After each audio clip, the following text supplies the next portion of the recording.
오늘 새벽에 미국에서 금리를 0.75%를 올렸어요.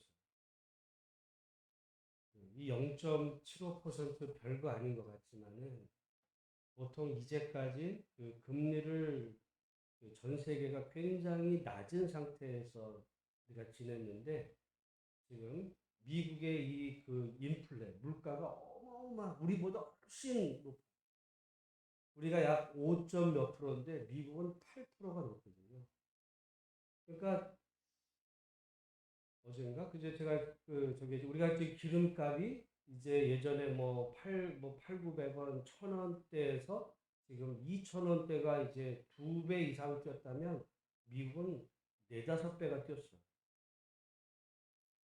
우리나라가 코로나 때 무슨 뭐 돈 풀기를 했다. 우리나라는 돈을 하나도 안 풀었어요. 외국에 비하면. 하나도 안 풀었어요. 가령 그때 무슨 이렇게 전국민 재난지원금 뭐 한 사람당 뭐 20몇만 원씩 그거 한두 번 그게 다잖아요. 미국은 그냥 막 풀었어. 전 세계. 영국, 미국 하고. 그러니까 왜냐하면 가게 못 닫은 가게를 이제 그 코로나 때문에 이렇게 문을 닫으면 그 사람들이 그 보상을 다 해줬어. 그냥. 그러니까 돈을 찍어낸 거예요. 그러다 보니까 돈이 어마어마하게 풀렸어. 그러다가 지금 이제 러시아 우크라이나 전쟁으로 인해서 석유값 뛰고 막 이러다 보니까 물가가 지금 엄청나게 뛰니까 미국에서 지금 막 금리를 올립니다. 근데 이게 왜 중요하냐면 미국이 금리를 올리면 한국은 어떻게 돼요? 더 올려요. 꼭 뭐와 같냐면 여러분이 은행에다가 돈을 맡기는데 이왕이면 어느 은행에다 맡기겠어요?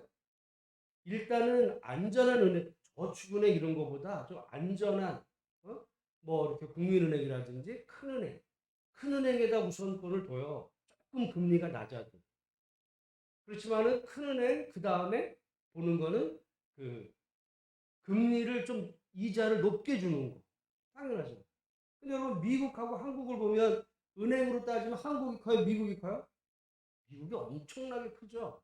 근데 금리를 하다 보면 금리도 만약에 그러니까 우리는 미국보다 좀 작지만 우리는 이자를 많이 쳐줄게. 금리가 좀 높으면 한국에다 투자하겠지만 미국이 높아지면 어떻게 된다는 거예요? 한국에다 투자했던 돈을 다 빼서 미국으로 또 가는 거예요. 그러면 한국은 어떻게 돼요? 돈 다 빠져나가요. 그러니까 아니면 이제 미국 금리 올리는 거 이상으로 우리가 올려야 되는데 이러면 이제 어떤 문제가 생기냐면 우려했던 일이 이제 터지는 거예요. 작년 뭐 해가지고 20대 지금 못 사, 집 못 사면은 뭐 마치 뭐 인생이 망한 것처럼 이러는 바람에 사람들이 영끌한다고 막 은행에다 빚 대가지고 집 샀거든요. 이제 곡소리 나는 거예요. 그 대출 받은 사람들 그렇게 대출해가지고 그 말하자면 자기가 뭐 이렇게 그 뭐 갚을 능력이 있고 이렇게 돼서 하면 모르지만 정말 그렇게 된 사람들에게 지금 앞으로 우리 한국 경제에 오늘부터 이게 어떻게 될까 심히 걱정이 돼요. 오늘 새벽에 올렸어요. 미국. 오늘 새벽 거의 발표를 했어요. 올리겠다고. 0.75는 정말 그걸 이제 자이언트 스텝이라고 그러는데 그 이제까지 이렇게 올린 거의 예가 없을 만큼 올렸어요. 보통은 0.25 이렇게 올려 0.25 올려도 0.25, 0.25 뭐 이런 식으로 올리는데 그게 아니라 이렇게로서는 도저히 이 치솟는 물가를 미국도 못 잡는다 이래가지고는 그냥 0.75 올려버렸어요. 근데 이게 이번에만이 아니라 다음번에 또 해 이렇게. 그만큼 지금 금리 문제가 지금 심각한 이런 위기 가운데 지금 전 세계는 정말 제가 볼 때는 혁변의 세월을 보내는 그런 속에 지금 한반도는 어떻게 보면 제가 볼 때 좋은 시절에 살았어요. 앞으로 어떻게 될지 정말 걱정이 되는 이런 시대를 우리가 지금 맞이합니다. 그래서 저는 정말 오늘 목사는 뭐 그런 얘기보다 하나님 말씀을 전해야 되는데, 제가 예전에 이제 제가 청년 때 교회를 가면 답답했던 게 있었어요. 왜냐하면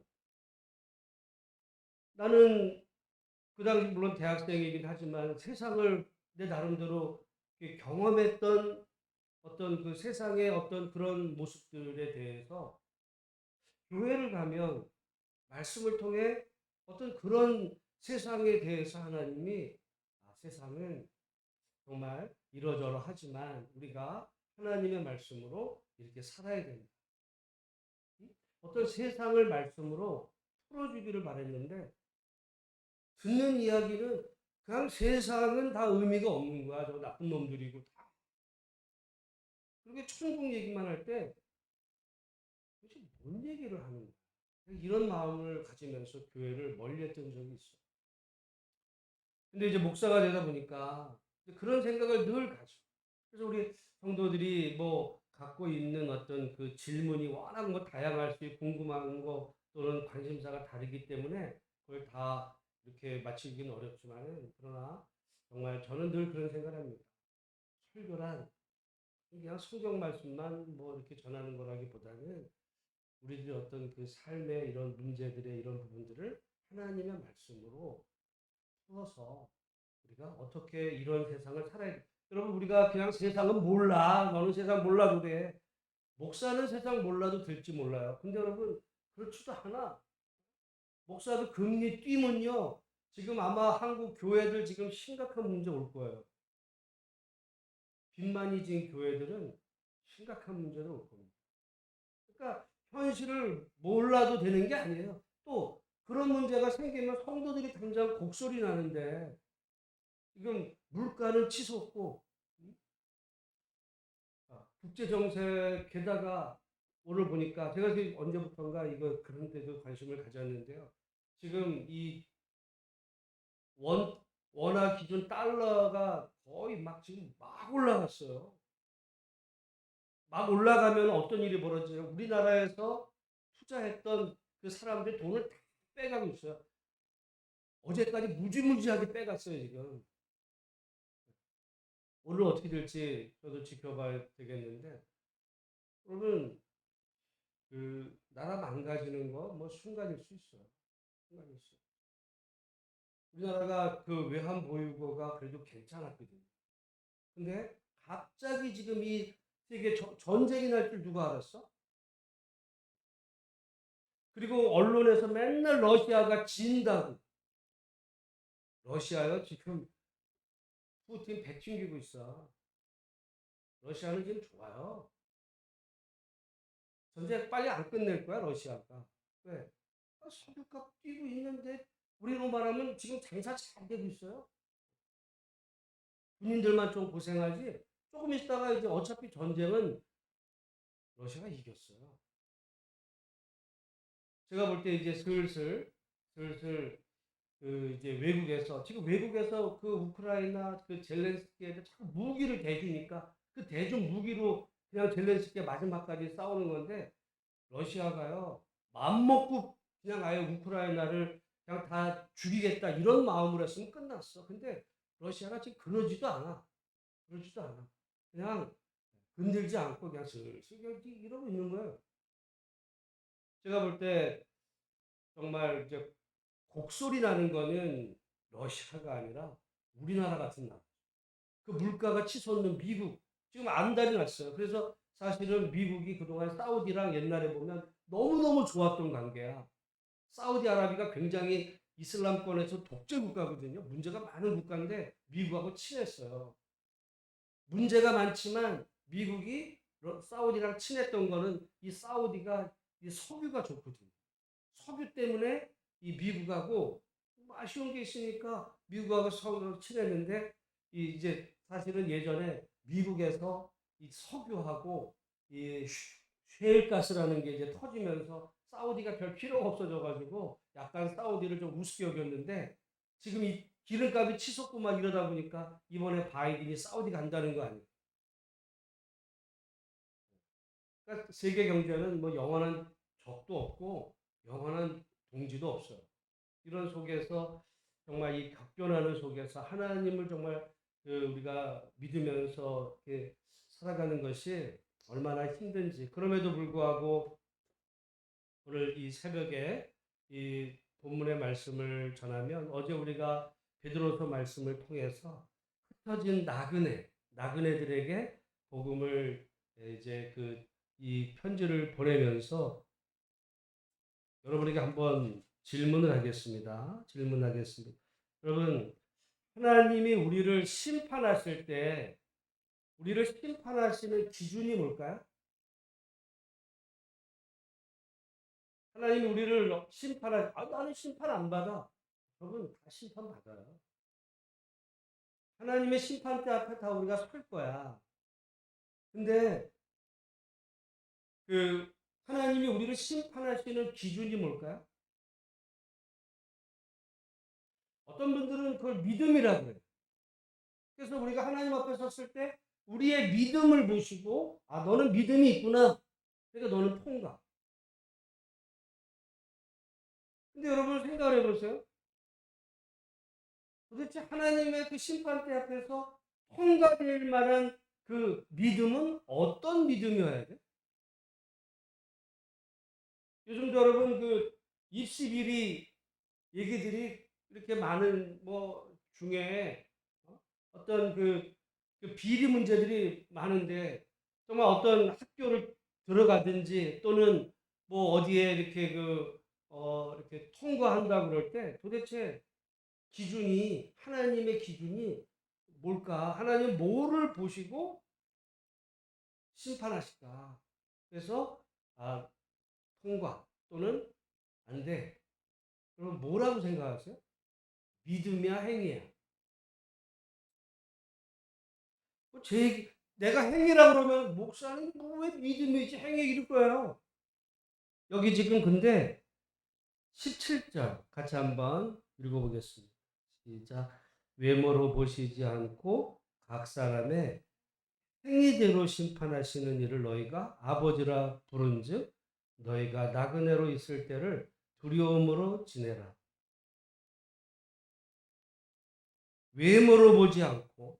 여러분, 외모라는 게 얼굴이 잘생겼냐, 돈이 많으냐, 그런 거 아니에요. 제가 볼 때 이 외모는 교회를 다니는 거예요.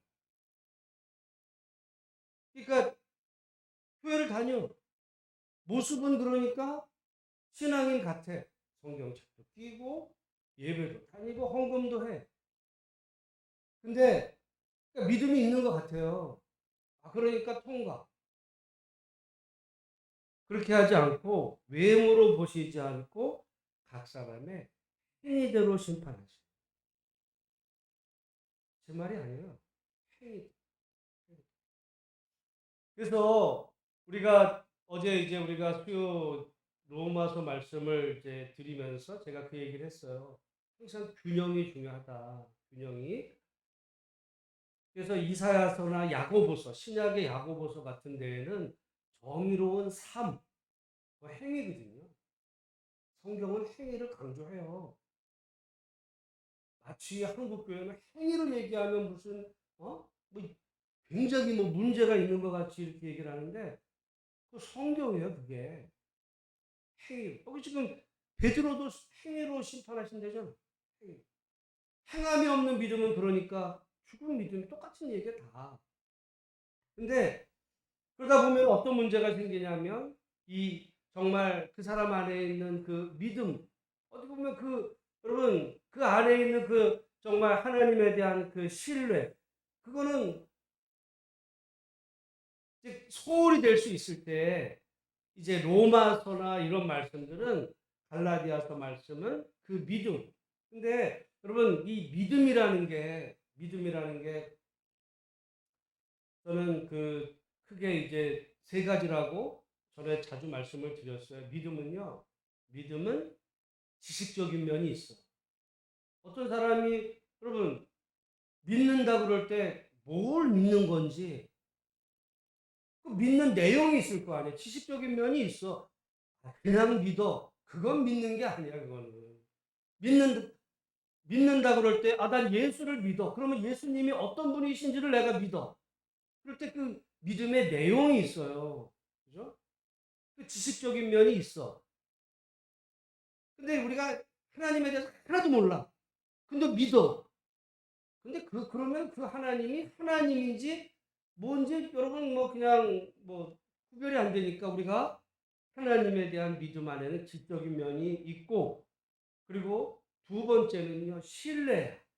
그분을 믿는다 그러면, 그분을 믿는다고 하면은 어떤 의미냐면 그분이 어떤 분이라는 걸 안다는 것만이 아니라 그분을 신뢰한다는 거죠. 그분이 어떤 상황에서도 나를 지켜줄 것을 내가 신뢰하는. 믿음은 신뢰가 있어요. 신뢰. 그리고 세 번째는 여러분, 그 믿음 안에는 충성이, 순종. 믿음은 충성. 여러분, 어떤 사람이 믿는다고 그래놓고서는 하나님 믿습니다. 그러고 나가서 지멋대로 살아. 그거는, 근데 그 사람이 성경 퀴즈하면 박사야. 하나님 잘 알아. 삼일체도 뭐 알고 뭐 알아요. 또 어려움 있으면은 뭐 하나님 신뢰합니다. 막 기도하고 하나님 말씀. 근데 나가서는 엉뚱하게 살아요. 또 세상 뭐 하고. 그러면 이 믿음이라고 그럴 때 이 세 가지가 다 있어야 돼요. 하나님에 대해서 알아가. 그리고 두 번째는 그분에 대한 신뢰. 그리고 세 번째는 그분에 대한 충성. 이 충성은요, 그러니까 말씀대로 살. 말씀대로 살. 충성이 뭐 별게 아니라 하나님 말씀. 내가 힘들고 어려워도 하나님의 말씀. 사실 로마서는 그 가운데 이 지식적인 면에 초점이 있다고도 볼 수 있어요. 하나님에 대해서, 복음에 대해서, 복음이 뭔지를 알려주는 거예요. 근데 많은 한국 사람들은 그러니까 하나님에 대해서 알았으니까 나는 믿음이 있어. 그래 놓고서는 신뢰나 충성은 안 해. 믿음이 없어요. 그러니까 이 세 가지가 다 균형돼 이를. 근데 여기 지금 야고보나 또는 베드로는 이 가운데 어떤 거를 더 강조하냐면 이 충성. 하나님 말씀대로 사는 것. 그래서 여기 보면 외모로 보시지 않고 각 사람의 행위대로 심판하시는 그런 그 하나님을 너희가 아버지라 부른즉 너희가 나그네로 있을 때를 어떻게 지내래요? 두려움으로 지내. 왜 두려움으로 지내? 만약에 우리가 하나님 믿노라 하면서 정말 하나님 말씀대로 살지 않으면 심판대 앞에서 정말 힘든 일을 겪게 될 거예요. 여러분, 그 얘기가 어디에 나오냐면 마태복음에 나와요. 마태복음에 그 세 가지 그 말하자면 예수님의 비유 중에 이제 그 슬기로운 다섯 처녀 그 미련한 그런 그 처녀 이야기와 그 다음에 달란트 비유, 나중에는 양과 염소의 비유가 있어요. 양과 염소의 그 마태복음 25장에 보면 그 아버지의 심판대 앞에서 이제 어떤 사람이 어? 말하자면 나는 뭐 정말 나는 구원받았다고 생각하는 거야.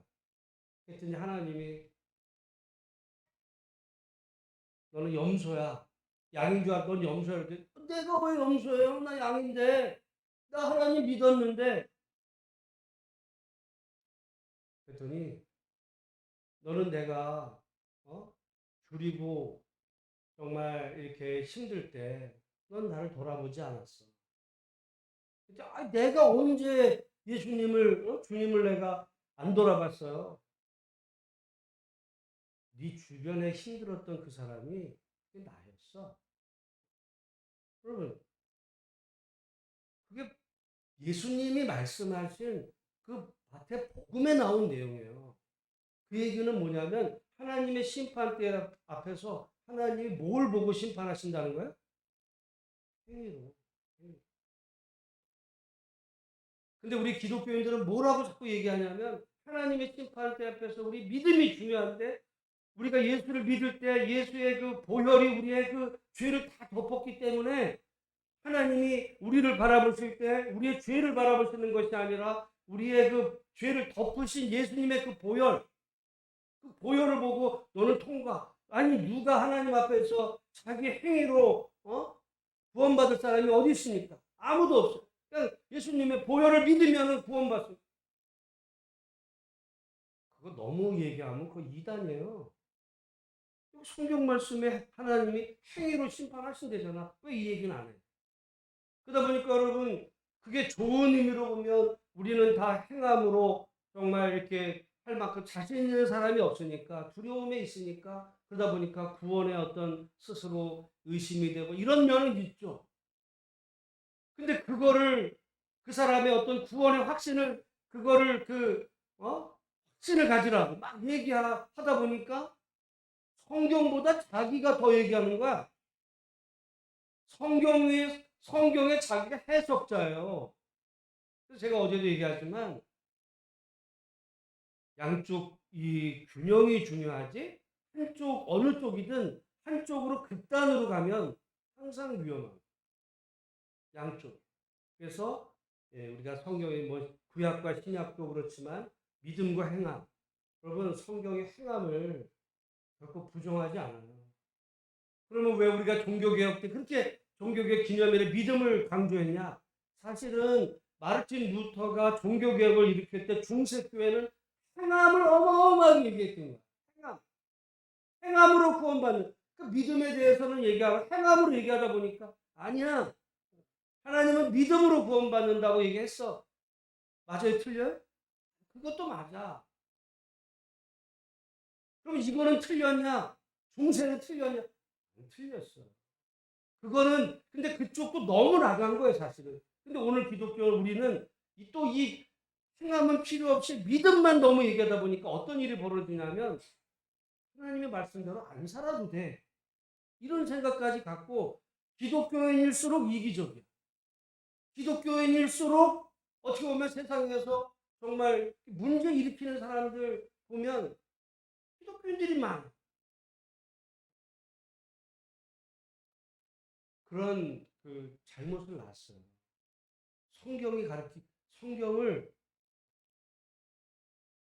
잘못 가르친 결과인데 오늘 말씀에 하나님은 행위대로 심판하시기 때문에 행위대로 심판하신 하나님을 너희가 아버지라고 불렀다면 너희가 지금 우리 지금 나그네의 삶이 있을 때 어떻게 살라는 거예요?